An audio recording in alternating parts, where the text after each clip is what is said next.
안녕하세요. 하루 필수 말씀 충전 하필 큐티 조정환입니다. 오늘 함께 나눌 하나님 말씀은 마태복음 1장 18절에서 25절까지 말씀입니다. 예수 그리스도의 태어나심은 이러하다 이렇게 나와 있는데요. 여기 태어나심이라고 하는 것이 우리 1장 1절에서 나왔던 계보다라고 하는 말과 이제 동일한 단어로 되어져 있습니다. 그래서 여기에서 이 태어나심이라고 하는 것은 단지 출생에 대한 이야기를 이야기하려고 만 이야기한다면 우리가 이 본문에서 전달하고 있는 내용들을 다 파악하는데 좀 어려움, 한계들이 있겠다라는 생각이 듭니다.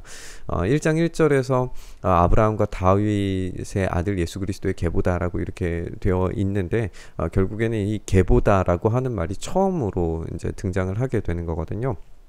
그러니까 이런 탄생에 대한 근원들, 그런 기원들이 어디로부터 오는가에 대해서 이야기를 하고 있는 것이고, 우리가 함께 이제 어제도 나눴던 것처럼 이 계보, 태어나심이라고 하는 단어가 이 창세기에서 사용하고 있는 제네시스, 이 창조와 연결되어 있기 때문에 이 태어나심은 분명히 새로운 창조의 사건과 연결된다는 점을 우리는 무시할 수 없습니다. 이런 거예요. 하나님께서 천지를 창조하실 때 무에서부터 유를 창조하시는 것처럼 지금 전혀 아이를 낳을 수 없는 처녀의 몸에서 이 무적인 존재에서 유한한 존재로서 하나님께서 이 무한자가 오시는 이런 모습을 보여주는 거죠. 이렇게 무에서 유가 창조되어지는 그런 모습이 보여지는데 여기에서 또 한 가지의 연결점을 찾아보면 창세기에서 천지가 창조되었을 때 하나님의 영이 수면 위에 운행하셨다라고 하는 표현이 있는데 여기에서도 성령으로 잉태한 사실이 드러났다라고 하면서 이 창조와 연결되는 지점들을 우리가 발견하게 되는 거예요. 그러니까 여기에서 이 태어나심, 이 출생이라고 하는 것은 분명히 어떤 창조의 사건을 떠올리게 만들어주는 이런 구조라는 걸 우리가 생각을 해볼 수 있습니다. 그의 어머니 마리아가 요셉과 약혼을 하고 나서라고 이렇게 되어져 있는데 대략 이제 당시의 기준으로 약혼은 여성의 경우에는 12세에 약혼을 하게 되고 남자는 조금 더 이제 늦은 나이에 대략 한 뭐 16에서 17세 정도가 되었을 때에 약혼을 하게 됩니다. 그리고 난 뒤에 1년 정도의 시간이 지난 후에 결혼을 하게 돼요. 그러니까 여기에서 약혼을 하고 나서라고 하는 것은 지금 마리아와 요셉의 나이가 대략 12세에서 16세 이 정도 사이 되는 청소년들이었다라는 걸 우리가 생각을 해봐야 해요. 그리고 이 약혼이라고 하는 것이 이 청소년들이 단지 어떤 약속만 이루어지는 것이 아니라 이 약혼이라고 하는 것은 법률적인 책임이 뒤따르게 되어져 있었습니다. 함부로 이혼할 수 없고 함부로 약속을 깨뜨릴 수 없습니다. 이거는 법리적인 해석들도 들어가야 되고 이혼 증서를 주기 위한 어떤 명시적인 과정들이 분명히 법적인 과정들이 필요했어요. 그런데 약혼하고 나서 같이 살기도 전에 마리아가 성령으로 잉태한 사실이 드러나게 됐다는 거예요.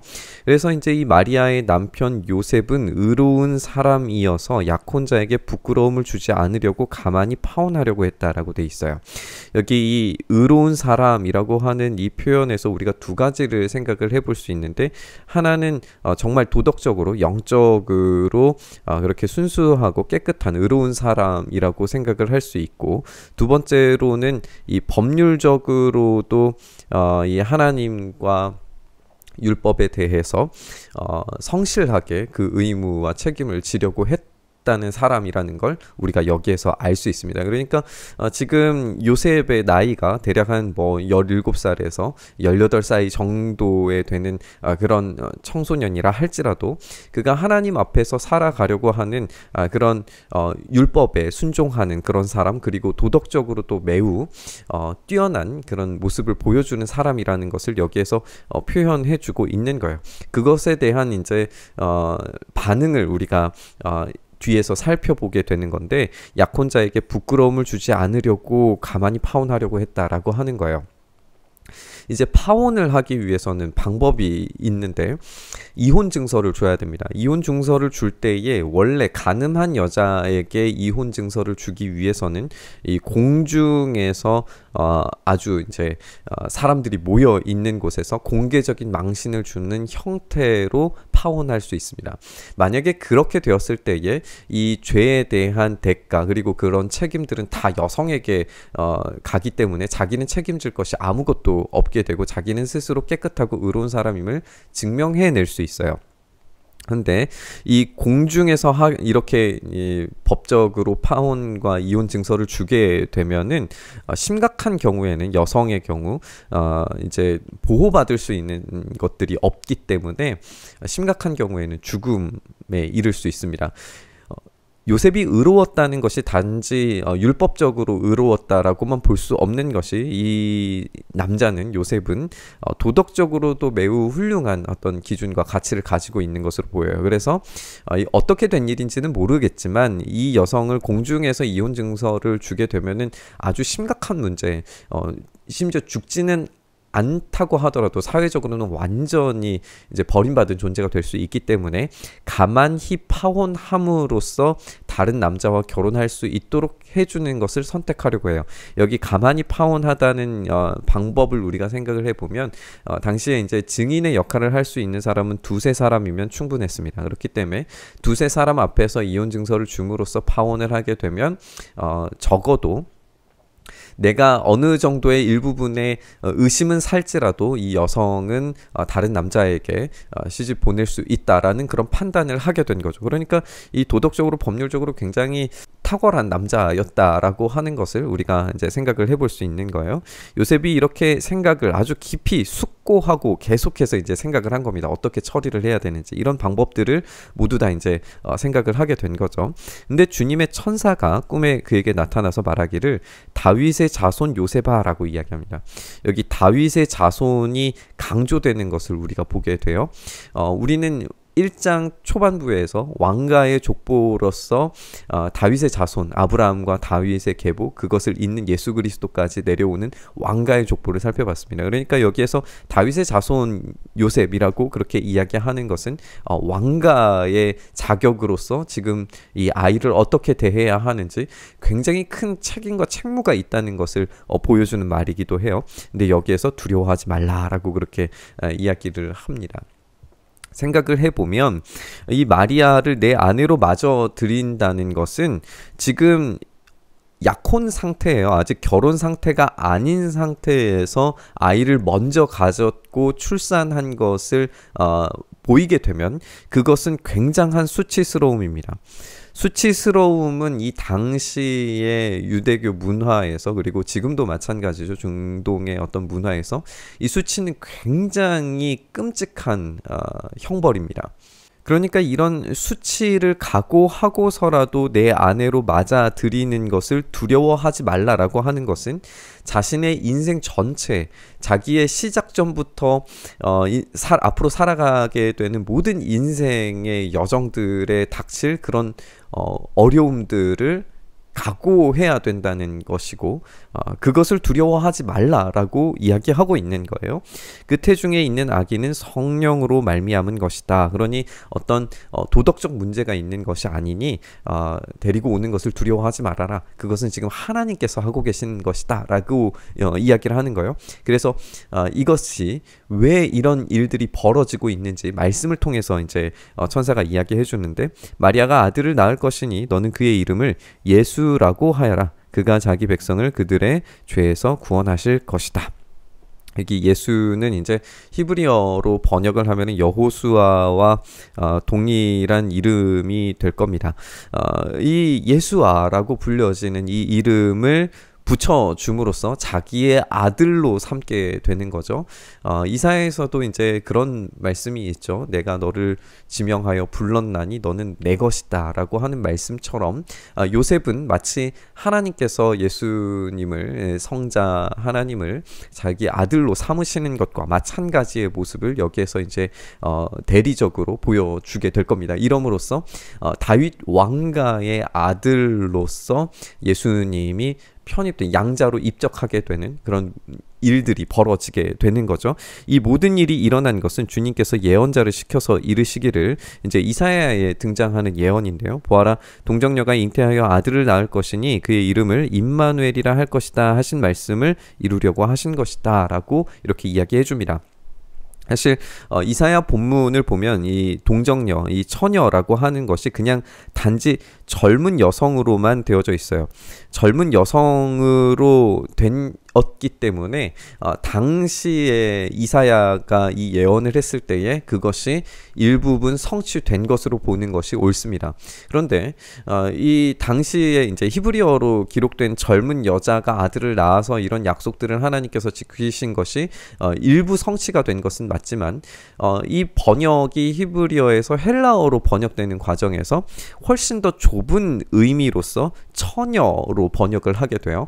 그래서 이 처녀가 아들을 낳을 것이다 라고 하는 번역으로 바뀌게 되는데, 왜 그러냐 하면 해석자들이 생각하기에 이게 일부는 그 당시에 성취된 것이 맞지만 하나님께서 완전히 이루시지 않은 그 무언가가 있다는 걸 발견하게 된 거예요. 그 큰 하나님의 예언을, 이사야 말씀을 봤을 때. 그러니까 그것을 성취하기 위해서는 훨씬 더 어려운 조건, 까다로운 조건의 그 무언가가 등장할 것이고 하나님께서 의도하신 바가 그거라는 것을 깨닫게 된 거죠. 그래서 이 동정녀라고 하는 의미로 더욱 축소되고 더욱 어려운 예언이 됐는데, 그것이 지금 이 본문에서 성취되고 있는 겁니다. 하나님께서 그 어렵고 까다로운 조건을 만족시키시면서 이제는 그 백성과 함께 계시는 하나님으로서 등장하시게 되는 거죠. 그래서 하나님이 우리와 함께 계시다는 뜻을 이루시는 모습을 보게 됩니다. 요셉은 잠에서 깨어 일어나서 주님의 천사가 말한 대로 마리아를 아내로 맞아들이게 됩니다. 이것은 엄청난 각오가 필요한 일이었다는 것을 생각해 보셨으면 좋겠습니다. 이제 요셉은 수치스러운 사람이 되었습니다. 그것을 각오하고 맞아들인 거예요.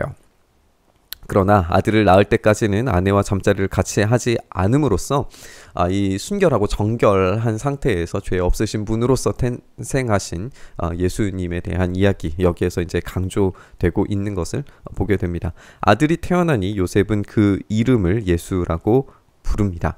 이것으로써 이제 예언이 성취되고 하나님 아버지께서 성자 예수 그리스도를 이제 다윗의 가문을 통하여서 보내주시고 또 그 보내신 가문을 통하여서 영원하신 하나님이시자 인간으로서의 사역을 시작하시는, 그리고 그 백성과 함께 하시는 일들을 이제 시작하고 계시는 걸 우리가 읽게 됩니다.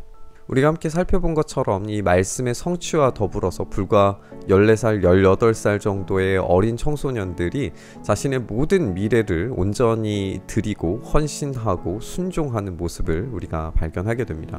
그들은 매우 경건했고 의로웠고 희생하고 순종할 수 있는 이들이었습니다. 오늘은 이제 요셉에 집중했지만 우리가 누가복음을 보면 마리아가 또 그렇게 했다는 것을 알고 있죠. 그들은 기꺼이 자신의 불명예와 위기를 받아들였고 하나님의 일하심을 바라볼 수 있는 그런 이들이었습니다. 오늘 우리가 말씀을 묵상하면서 우리는 얼마나 이 하나님의 말씀에 복종하는가 생각해 봤으면 좋겠습니다. 우리는 복종함에 있어서 어떤 조건이 달릴 때가 너무 많지 않은가 생각해 봅니다. 세상의 기준과 판단 근거들이 우리로 하여금 이 순종의 삶을 연기하게 만들거나 아니면은 이제 순종의 삶을 아예 무시하도록 만들 때가 있는 것 같습니다.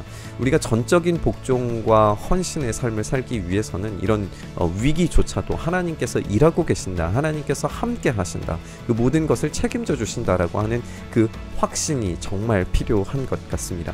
오늘 이 본문의 말씀 가지고 씨름하시고 기도하시면서 그 복종의 삶을, 그런 참된 헌신의 삶을, 하나님의 말씀에 전적으로 순종할 수 있는 삶을 살아갈 수 있게 해달라고 그 시작과 근원과 창조의 근원 되신 분께서 우리의 삶에 그런 새로운 마음과 새로운 삶을 창조해달라고 이렇게 기도하시며 나아갔으면 좋겠습니다.